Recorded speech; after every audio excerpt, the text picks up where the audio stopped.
हरे कृष्णा, राधे राधे दोस्तों।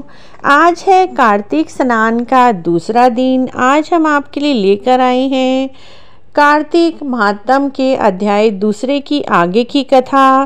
पहले अध्याय में सत्यभामा अपने पहले जन्म के बारे में पूछ रही हैं और भगवान श्री कृष्ण उनसे उनके पहले जन्म का वृतांत बता रहे हैं।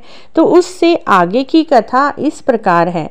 श्री कृष्ण भगवान बोले, हे प्रिय, जब गुणवती ने राक्षस द्वारा अपने पिता और पति को मरा हुआ सुना, वह बहुत दुखी हुई और रुदन करने लगी।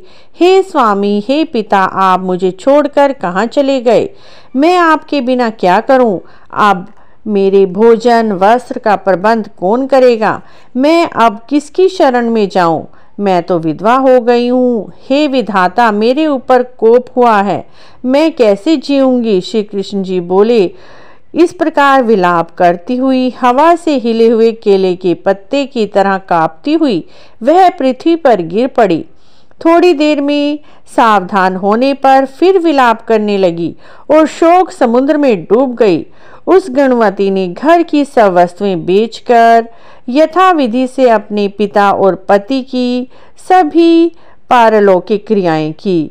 उस नगरी में विष्णु भगवान की भक्ति में तत्पर होकर इंद्रियों को वश में कर शांति से रहने लगी और मरने तक एकादशी और कार्तिक मास के व्रत करती रही।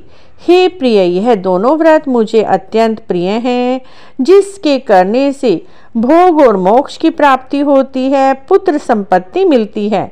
कार्तिक की तुला राशि में सूर्य निकलने पर महापापी जो भी प्रातःकाल स्नान करते हैं वे मुक्ति को प्राप्त होते हैं। जो मनुष्य स्नान, जागरण, दीपदान, तुलसी जी का पालन करते हैं वे विष्णु के रूप हैं।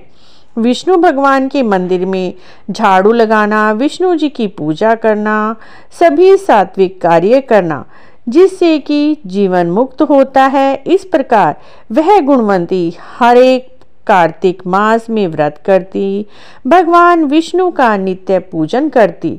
एक समय वृद्ध अवस्था के कारण दुर्बल होने से, रोग और ज्वर से पीड़ित होने पर भी गंगा स्नान को गई। जो ही पानी में उतरी, ठंड के मारे कांपने लगी। उस समय गुणवती ने आकाश में आते हुए विमान को देखा। शंख, चक्र, गदा, पद्म आदि से विभूषित भगवान विष्णु जी के रूप को देखकर और उनके पार्षद जो गरुड़ की ध्वजा करने वाले अप्सराओं से युक्त ऐसे विमान में बैठाकर उसे वैकुंठ ले गए। गुणवती विमान में बैठती हुई कार्तिक व्रत के प्रभाव से मेरे पास आई। जब ब्रह्मा आदि देवताओं की प्रार्थना से मैं पृथ्वी पर आया, तब वे गण भी मेरे साथ आए। हे सत्यभामा, यह सब यादव मेरे गण हैं और तुम्हारे पिता देव शर्मा तुम्हारे पिछले जन्म के पिता हैं और तुम्हारे पति चंद्र शर्मा इस समय अक्रूर हैं। और हे देवी, तुम वही गुणवती हो जो कार्तिक स्नान के प्रभाव से मेरे लिए अत्यंत प्रिय हुई। तुमने जो मेरे मन मंदिर के सामने तुलसी का बगीचा लगाया, उसी से यह कल्प वृक्ष तुम्हारे आंगन में लहलाता है।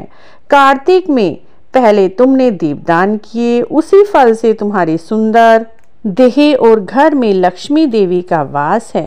जो संपूर्ण व्रत पति स्वरूप भगवान को अर्पित करते हैं, इसीलिए तुम मेरी पत्नी बनी।